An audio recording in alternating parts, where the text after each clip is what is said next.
안녕하십니까. 사회복지 프로그램 개발과 평가 세 번째 시간이죠. 시간이 너무 빨리 지나가 버리는 것 같아서 좀 아쉽기도 하고 아니면 좀 걱정도 되기도 합니다.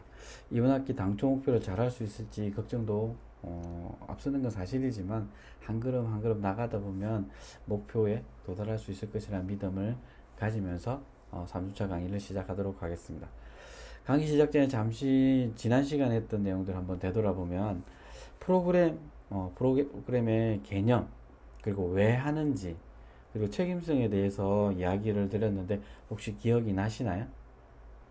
이런 부분들에 대한 이야기, 뭐 꼭 암기하라는 아니지만 그 부분에서 왜 해야 되는지, 그리고 사회복지 현장에서 활용하기 위해서, 그리고 개인적으로는 사회복지사의 역량 강화를 위해서 이것들이 많이 필요하다라는 말씀을 드렸던 것 같습니다. 그 지난 시간에 당부드렸던 내용들 한번 다시 짚어보고 가도록 하겠습니다. 이 페이지는 지난 시간에 수업할 때 지금 3주차 동안 계속 나오는 페이지인데 기억나시죠? 지메일 만드셔야 된다라고 말씀드렸고요. 전한 시간에 출석하면서 이메일 적어 주셨던 분들 중에 지메일을 주셨던 분들은 각자의 방으로 초대 메일이 가 있습니다. 그래서 그것을 클릭하면 자연스럽게 그 공간으로 들어가게 되는 부분입니다. 그래서 팀별로는 지금 초대를 했고요. 5팀 빼고는 한 명 이상은 다 그 방에 들어와 있습니다. 한번 들어가 보시면 될 것 같고요.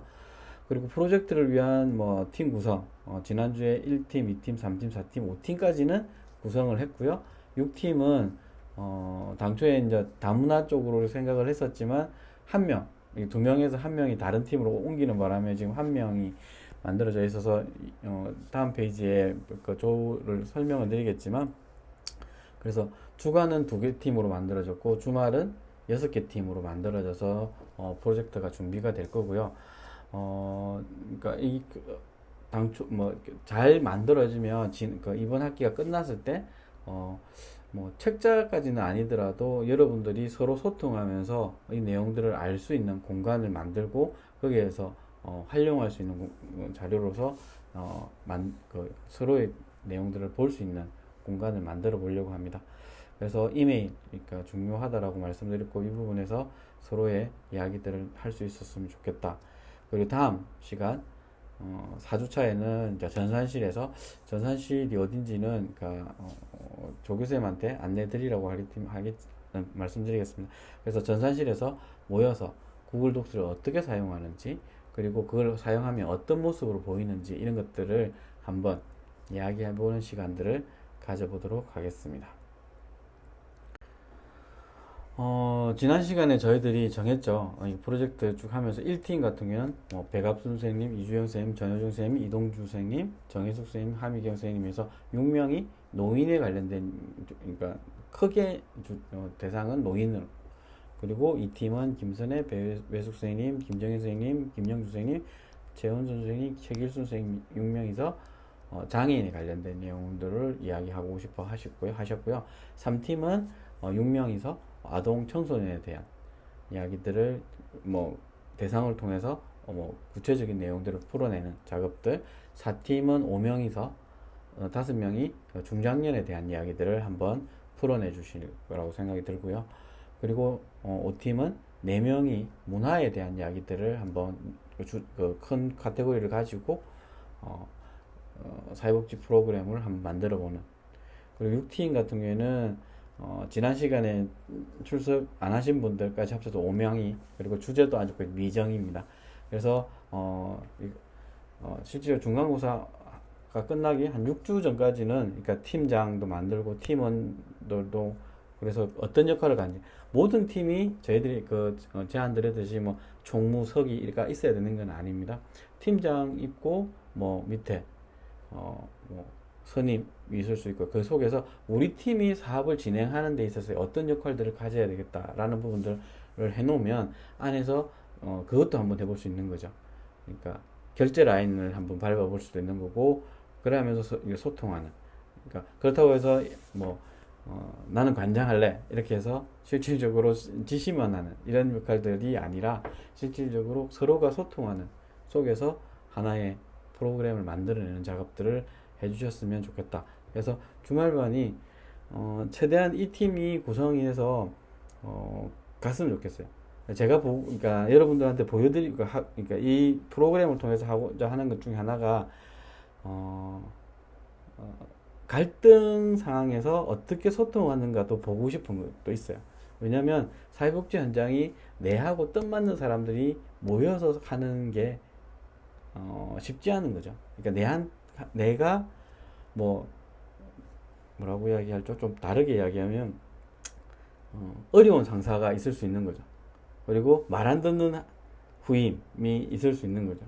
자기 뜻대로 하고 이렇게 하면서 그 속에서 그것을 적절하게 조율하면서 소통하고 중재하고 이렇게 서로에 대한 뭐 배려라든지 이런 것들을 통해서 하나의 프로그램을 통해서, 그러니까 클라이언트의 변화만이 아니라 그 속에서 일하게 되는 사회복지사의 변화 또 같이, 그래서 같이 성장하면서 그러니까 어떠한 상황이 벌어지더라도 이것을 헤쳐나갈 수 있는 역할들을 만들고 싶다는 게 뭐 깔려있는 목표다라고 할 수 있는 거죠. 그게 뭐 그렇다고 해서 갈등을 유발하라 이건 아닙니다. 하지만 자연스럽게 생기는 갈등은 그 속에서 이것을 어떻게 풀 건가, 뭐 그렇다고 해서 그러니까 뭐 그거를 좋다 나쁘다가 아니라 어떻게 성장해내는 것, 소통해내는가가 하나의 숙제일 수도 있는 거죠. 그러니까 결과물이 완벽하게 나올 거라고 생각하진 않아요. 지금 현재 사회복지 현장에 있는 사회복지사들도 그러니까 엄청나게 트레이닝을 받고 그 트레이닝 속에서도 떨어지고 뭐 이렇게 하는 과정들을 거치고 제대로 된 사회복지사의 역할들을 하고 있는, 그래서 쉽지 않은 과정 중에 하나다라고 말씀드릴 수 있을 것 같습니다. 그래서 팀장 그리고 우리 구성원의 팀 역할들은 이야기하시면서 조금씩 변화될 수는 있을 것 같아요. 그렇지만 그게 뭐 처음에 생각했던 것도 완전히 달라진다, 뭐 그런 팀도 있겠지만 좀 더, 그리고 지금 이제 인원이 6명, 6명, 6명, 5명, 4명, 5명 이렇게 정해져 있는데요. 뭐 그러니까 임의로 조정되는 거는 제가 보다는 제하고 협의를 통해서, 그리고 내부의 협의를 통해서 이제 조정이 필요하다라고 한다면 그때 뭐 조정하는 시간들을 가져보도록 하겠습니다. 근데 최대한 이 팀이 유지되었으면 좋겠습니다. 이번 시간에는 사회복지 프로그램의 개발 뭐 이론과 모형 이런 것들이 한데, 이제 제가 제일 싫어하는 분야 중에 하나죠. 이론적인 배경들입니다. 그래서 학습 목표는 사회복지 프로그램의 개발 및 성격에 대해서 이해하고, 그리고 사회복지 프로그램의 다양한 모형에 대해서도 뭐 알아보는 거, 그리고 사회복지 프로그램 개발 과정에 대해서도 이해해보는 시간인데요. 첫 번째는 사회복지 프로그램 개발의 개념과 성격에 대해서 짚어볼 거고, 두 번째는 사회복지 프로그램 개발의 접근 방법, 의사결정 모형, 사회복지 프로그램 개발의 이론적 모형, PI 모형이라 해서 또 짚어볼 거고, 그리고 프로그램 개발 과정에 대해서 또 한번 챙겨보는 시간들을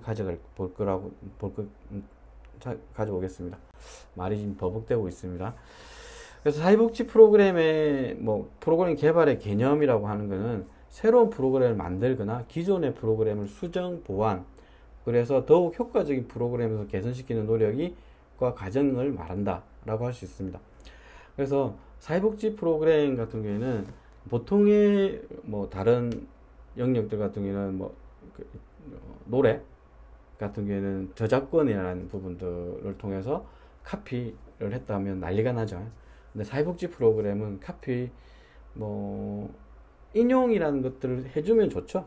다른 기관에서 이렇게 처음 시작했는데 우리는 이런 부분을 가미해서 진행한다라고 하면 좋은데, 보통의 사회복지사들이 그런 것들을 안 남기고 있어서 그냥 자기가 한 것 같이 이렇게 하는데, 나중에 보면 다 알겠어요. 이 프로그램이 어디서 왔다라는 것들은 대충은 알고 있지만, 그렇다고 해서 제일 중요한 것들이 내가 들어가서 이것을 어떻게 풀어나간다는 과정들을 제대로만 해낸다면 그 저작권에 대한 부분보다는 클라이언트의 이제 변화 이런 것들을 찾아내는 것들이 중요하다라고 말씀드릴 수 있을 것 같고, 예를 들어서 이제 그런 것들은 있어요. 청소년 프로그램에서는 저작권은 아닌데 인증 프로그램이란 것들을 통해서 그것을 그러니까 이제 조금 그러니까 먼저 개발했던 사람들을 인정해주는 역할들을 하고는 있습니다. 그렇지만 뭐 그렇다고 해서 이제 그거를 카피했다고 해서 문제가 된다. 근데 예의상 언어 프로그램 했던 것들을 저희들이 기본적으로 가지고 왔다라는 것들을 깔아 놓는다면, 그러니까 주석에 그걸 달아놓으면 제일 좋죠. 그래서 이론적 배경, 그러니까 논문적인 그 근거, 그리고 언론의 부분, 그리고 클라이언트 욕구, 이런 것들을 다 감안해서 이런 거 쓰시죠. 노인 프로그램에서 엄청나게 성공한 프로그램이다. 그 대표적인 게 옛날에 많이 했던 거죠. 원예 치료 이런 프로그램들을 많이 했었거든요. 근데 이것을 아동이나 청소년이나 뭐 그리고 저 언둔형 외톨이 이런 데 도입을 했을 때 어떠한 성과들이 있을 거다라는 부분들을 한번 챙겨낼 수 있는 것들이 된다면 좋은 거죠. 그래서 그 성과들이 이제 나온다면 그럼 이렇게 되면 일반화시키는 부분에 있어서 도움이 될 수 있는 거죠. 그러니까 예를 들면, 그러니까 노인 프로그램에서 해서 성공했고 장애인한테도 하니까 좀 일정 정도 효과가 있고 아동 청소년 하니까 대박이 났어요. 그러면 이것을 뭐 중장년이든 여성이든 이런 데 확장시켰을 때 또 가능성이 있다라고 볼 수 있는 거죠. 그렇기 때문에 이것을 어떻게 풀어나갈 건가. 여러분들이 이제 프로그램에 있어서 이런 것도 있을 수 있죠. 내가 프로그램을 만들어서 보급함과 동시에 지역사회 내에서 나의 입지도 올라갈 수 있는. 뭐 최근에 이제 지금 이제 복지재단 같은 경우에는 정책이나 프로그램에 대한 공모전 이런 것들을 많이 합니다. 뭐 그리고 대기업이나 이런 데서도 이제 공모전 이런 거 하는데요. 여러분들이 혹시나 편입을 했을 때는 이런 공모전에 한번 그러니까 지금 이제 당장은 하기는 쉽지 않으니까, 그러니까 보통 4학년들 있는 뭐 4년제 같은 경우에는 이런 공모전에 하라고 이야기를 많이 하는데, 저희들 같은 경우는 쉽지 않은 과정이죠. 왜냐하면 짧은 시간에 이것을 다 해내야 되는 부분이 있기 때문에 그렇지만 뭐 도전한다고 해서 나쁜 거는 없는 거죠. 한번 해보고 그 속에서 이제 어떤 부분에 피드백을 받아낼 수 있다면 하나의 성과가 될 수 있는 거죠. 그 성과가 여러분들이 취업이나 창업하는데 이제 많은 도움이 될 수 있다 라고 말씀드릴 수 있을 것 같고요. 그리고 개념과 성격에 있어서 뭐 성격을 보면 프로그램 개발이란 첫 번째가 사회복지 조직이 지역사회와의 욕구나 문제에 적극적으로 대처하기 위한 대응 기제로 변화를 창출하기 위한 전략이다라는 부분을 이야기하고 있습니다. 프로그램 개발을 통해서 그러니까 지역사회가 가지고 있는 다양한 문제점, 그리고 지역사회 안에 있는 클라이언트들, 뭐 이렇게 뭐 취약계층에 있는 어르신들이나 뭐 아동이나 이런 부분에서 이런 부분의 욕구들을 어떻게 대응해낼 건가에 대한 거. 그러니까 많은 부분의 프로그램들이 거기에 맞춰져서 있었고 이때까지 그렇게 해왔던 거죠. 근데 지난 시간에 수업했던 것 중에 있는 것 중에 하나가 꼭 프로그램만이 그러니까 프로포즈를 하는 것은 아니다라고 말씀드렸죠. 어떤 게 있냐면 이슈 파이팅이라고 해서 뭐 정책 개발 아니면 조례 제정 뭐 이런 것들을 통해서 또 이런 변화에 대한 이야기들을 할 수 있으니까. 그리고 두 번째는 사회복지 분야에서 프로그램 개발은 개인 참여자의 변화뿐만 아니라 참여자 집단의 행동 변화, 지역사회 발전을 지향하고 있다. 그러니까 개인에 대한 변화도 중요한 그 사회복지 프로그램의 역할 중에 하나죠. 그러니까 그리고 그렇지만 참여하는 모든 대상이 아니더라도 그러니까 그룹의 변화, 그리고 좀 더 나아가서 커뮤니티라고 이야기하는 지역사회가 함께 성장한다면 프로그램으로서 역할들이 아까 얘기했던 일반화의 부분으로 가져갈 수 있다는 거죠. 그래서 이제 뭐 지금은 조금 주춤한다라고 하고 성격을 조금 바꾸려고 이야기는 하고 있지만 커뮤니티 케어라고 이야기했던 장애인 시범 사업을 했었죠. 이전 정부에서 시범 사업을 하면서 김해 같은 경우에 노인에 관련된 커뮤니티 케어를 시범 사업으로 진행을 했었고, 대구 정도가 어디 같은 경우는 장애인 그리고 뭐 이런 부분에서 이제 커뮤니티 케어로서의 돌봄, 그리고 최근에 하는 것 중에 하나가 이제 그러니까 일본에서 많이 했던 것 중에 하나가 이제 치매 어르신들이 안심하고 생활할 수 있는 마을, 치매 안심 마을, 치매 마을 이렇게 하면서 하는. 그러면 불편은 하죠. 치매 어르신들한테 이 생활하는 부분에 있어서. 하지만 그걸 같이 극복해내면 내가 치매가 혹시 걸렸을 때도 이 속에서 안전하게 살아갈 수 있다는 느낌을 받는다면 더더욱 뭐 좋다라기보다는 나도 이제 안정감을 가질 수 있는 거죠. 그리고 그러니까 예전에 제가 장애인 쪽에 일할 때 했던 것 중에 하나가 뭐냐면 장애인 부모님들이 소원이 그거였어요. 우리 애보다 하루만 더 살았으면 하는 게 지금은 조금 아닌지 모르겠지만 그런 소망을 담고 계세요. 왜냐하면 이 애를 누가 책임지겠냐 라는 부분에서 고민들인 거죠. 그래서 저희들은 그때 당시에 이제 사회복지사라서 그렇게 걱정 안 하셔도 된다. 사회가 책임질 거다. 근데 아직도 사회가 책임지는 구조는 아니죠. 많이 변했다고 하지만 그런 사회를 만들기 위해서는 이제 앞으로 넘어야 될 숙제는 더더욱 많다. 하지만 그때 당시보다는 지금 현재는 많이 변해 있다라는 부분들을 말씀드릴 수 있을 것 같아요. 그리고 프로그램 개발은 계속되는 의사결정의 과정이다.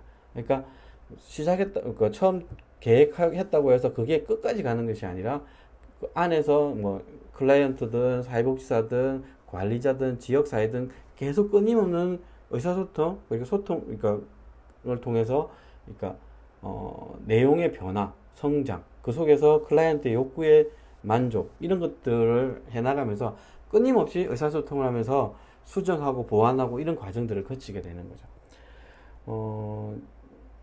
이제 저도 이제 그 청소년 쪽에 일을 하고 있으니까 지금 이제 현 정부에서 조금 무리수를 뭐 예산이 없어서라고 이야기하는데 무리수를 두고 있는 게 지금 여성가족부에서 청소년 예산 38억 정도를 전면 삭감해 버렸어요. 그래서 지금 이제 청소년계가 지금 똘똘 뭉치고 있고 이것을 반대하는 그래서 저도 이제 경남 그 청소년 정책연대 경남 본부장으로서 참여하고 이렇게 있기는 있는데 그 속에서 이제 다른 이야기들을 하면서 이 부분이 국비가 지원이 안 되면 우리나라 복지 시스템이 뭐냐면 국비, 도비, 시비가 매칭 펀드로 되어 있습니다. 국비가 안 내려오면 도비가 없고 도비가 없으면 시비도 없는 거죠. 공문이 그렇게 내려왔어요. 그러니까 재밌게 공문이 내려왔는데요. 국비 예산이 지원이 안 될 거니까 그것을 여성가족부에서 내릴 때는 국비 예산이 지원이 안 된다. 대책을 찾아라고 내려왔어요. 근데 이제 지자체, 그러니까 도 단위에서 이렇게 받아들이는 데마다 조금씩 이렇게 똑같은 공문이 내려갔을 건데 받아들이는 도의 입장들은 달랐어요. 그래서 그러니까 어느 지자체 어느 도 같은 경우에는 국비가 안 내려온다 하니까 도비도 없어서 시에서 알아서 해라 라고 내려간 데가 있고 최대한 뭐 예산을 확보해 보려고 하는데 안 될 수도 있을 것 같아. 그러면 뭐 해라. 그러니까 융통성을 조금 두고 있는. 근데 우리나라 지자체가 특히 내년에 이제 지방선거가 있는 과정에서 아마 이게 사업이 아마 중단되지 않을까라는 생각들이 듭니다. 뭐 동아리 지원 사업이나 이런 것들 예산들이 전면 국비가 그러니까 전국에 38억이라면 많지도 않은 돈인데도 이게 삭감되면서 파급 효과는 엄청나게 내려오고 있다는 거죠. 그래서 여러분들도 언론에 나오는 부분에서 이게 서명 운동도 하고 하니까 한번 읽어보시고 여러분의 의견들도 한번 남겨주셨으면 좋겠다라는 생각이 들었습니다. 이어서 그러니까 프로그램 개발은 참여자들의 욕구를 확인하고 사정하며 분석하기 위해 사회복지 조직과 지역사회 및 그 대표들이 자발적으로 참여하는 협력적인 노력이다라고 이야기하고 있습니다. 그러니까 참여자들의 욕구를 확인하고 사정하고 분석해서 지역에 있는 다양한 자원들, 사회복지 조직들, 그리고 지역사회에 있는 뭐 민간이든 공공이든 이 자발적으로 참여해서 만들어가는 그게 이제 이렇게 말은 이렇게 하고 있는데 쉽지는 않은 거죠. 왜? 네트워크가 이루어진다고 해서 누가 주도할 것인가에 따라서 지금 이제 그러니까 외국 특히 미국 같은 경우에는 사회복지사가 주도해서 진행을 하게 돼 있습니다. 사례 관리를 하든 어떤 걸 하든 간에. 근데 우리나라 같은 경우에는 사회복지사가 이 주도를 못 하고 있어요. 왜냐하면 그러니까 그 지역사회 뭐 의료진들하고 다 들어오기 때문에 의사 그러니까 입김이 센 조직이 먼저 하게 되는 거죠. 그래서 김해 씨도 예전에 그런 시도를 했죠. 김해 씨 보면 보건소하고 복지관이 붙어 있습니다. 옛날에 이게 통합해서 한번 해보자 라고 해서 그렇게 만들고 그렇게 지었는데, 지금은 그 안에서 소통이 잘 안 되는 부분이 있어서 같은 건물에 다른, 이제 아예 건물도 이렇게 층이 들어서 나누어져 있는, 지금 원래 3층에서 이렇게 붙어 있는데 그게 막아버렸, 이런 구조로 가 있어서 조금 답답하다라는 생각을 하고 있지만, 이것을 뭐 그렇다고 해서 바로 풀자 이렇게 할 수는 없는 부분이 있어서 뭐 어떻게 해야 될지 답답한 부분은 있습니다. 그래서 프로그램 뭐 이거를 그렇다고 해서 안 시도를 하지 않으면 방법도 없기 때문에 계속 두드려야 된다고 생각해요. 그 중에 하나가 이제 지역사회 보장협의체, 읍명동 지역사회 보장협의체라고 하면서 이렇게 민간의 자원들을 계속 만들어내는, 김해시도 그 속에서 다양한 자원들을 이끌어내기 위해서 하고 있어요. 근데 이제 재원의 문제, 뭐 그리고 그 지역 자원들 인력의 이제 준비 역량의 차이, 이런 것들 때문에 쉽지는 않지만 그 속에서, 그리고 지금 이제 제가 하는 장롱면허라고 이야기하는 80만 자격증을 가지고 있는 사회복지사들이 이제 지역사회로 나와서 지금 당장은 뭐 급여 직원이나 이런 것도 쉽지 않지만 앞으로는 그러니까 프로젝트성 사업들에 참여하는 사회복지사들이 많아질 수밖에 없는 구조가 될 거예요. 그러니까 어떤 프로젝트가 있으면 확 모였다가 그 프로젝트가 해결이 되면 싹 해산되고 뭐 이렇게 하는 구조. 그래서 개인의 역량만 있다면 그 프로젝트에 들어가서 주도적인 역할을 할 수 있는 이런 것들이 만들어질 수 있다라고 보면 될 것 같고요. 그리고 마지막으로 5번째는 프로그램 개발은 조직 내외의 여러 사람들이 복잡한 절차에 공동으로 참여하는 집단 활동으로 하나의 체계로 간주되고 있다. 그러니까 여러분들도 이번 그러니까 작업을 온라인상으로 진행을 해보지만 그 속에서 그러니까 다양한 시도라고 해야 하는데 각자가 따로따로 그러니까 매일 일을 하지만 그 안에서 이것을 조율하는 과정들을 거치고 각자의 역할들을 나누는, 제가 얼마 전에 재밌는 회사를 만났어요. 그러니까 저도 사회적 경제 하면서 이렇게 만났는데 강의를 하는 회사인데, 그러니까 소통을 이끌어내는 회사였어요. 그리고 강의도 하고 이렇게 하는 회사인데 대표이사는 일본에 있고요. 그 본사는 서울에 있고, 그리고 부산에 지사가 있고 뭐 이렇게 하면서 전국에 있는 회사입니다. 근데 매일 아니면 매주 회의를 한대요. 그렇다고 해서 그 사람들이 모여서 하느냐? 그렇지도 않습니다. 온라인을 통해서 회의를 진행을 하고, 저희가 써 있는 구글 문서 뭐 이런 것들을 활용해서 그 안에서 서로에 대한 이야기도 하고, 그리고 또 이제 일정이 공유되면 저희 직원들도 일정이 공유됩니다. 왜냐면 저희는 구글 칼렌더를 쓰고 있기 때문에 칼렌더에 일정을 등록하면 제 일정에 이렇게 제가 전체 이제 총괄하는 입장이 있으니까 저한테 일정 올라옵니다. 그리고 저는 모든 직원의 일정들을 다 보고 있고, 대표님한테는 이제 뭐 대표님이 필요한 자료들을 올려드린다든지 이렇게 하면서 소통하고, 그리고 그 안에서 있는 부분에 뭐 잘한다 못한다 부분이 아니라 서로가 서로의 일정들을 어떻게 하고 있는지를 하고 있는 거죠. 최근에 이제 MZ 세대들이 코로나 전국이 있으면서 했던 것 중에 하나가 그런 것들이 있잖아요. 그러니까 그러니까 집에서 재택근무하다가 출근해라 이렇게 했을 때 사표 쓰고 나가는 사례도 많아지고 있고, 그러니까 대면이 익숙하지 않은 거죠. 그러니까 코로나가 지금 현재는 어떻게 보면 4종 전염병으로 전환되고 이렇게 했는데 마스크를 안 벗고 있는 젊은 층들이 생겨나고 있는 거죠. 그리고 그 속에서 그러니까 마스크가 엄청나게 나를 그러니까 코로나로 보호했다는 이런 것도 있겠지만 외부의 나의 인상에 대한 이런 것들도 그러니까 막고 있다라는 부분이 있어서 조금은 이것을 그러니까 따로 또 같이 움직이는 하나의 시스템화 되고 있다라는 부분들을 말씀드릴 수 있을 것 같고요. 그래서 지금 현재 보면 그러니까 프로그램 개발에 있어서 왜 하느냐라는 부분이 클라이언트의 변화, 삶의 질을 성장시키기 위해서 지역사회에 있는 다양한 자원들이 함께 모여서 이것을 풀어나가는 과정. 근데 이것을 설계도를 만든다고 생각하면 될 것 같아요. 그러니까 사회복지사가 누가 와서 어떤 역할을 각자들이 할 수 있도록 설계도를 만드는. 그러니까 건축을 할 때도 마찬가지로 그 설계도대로 안에서 요번에 이제 뭐 LH가 대표적으로 했지만 아파트가 뭐 주차장이 무너지고 하는 이유 중에 하나가 설계도가 제대로 안 됐기 때문에, 설계도대로 안 했기 때문이죠. 그래서 이 프로그램도 마찬가지로 설계도의 역할들을 하고 있다라고 보시면 될 것 같습니다.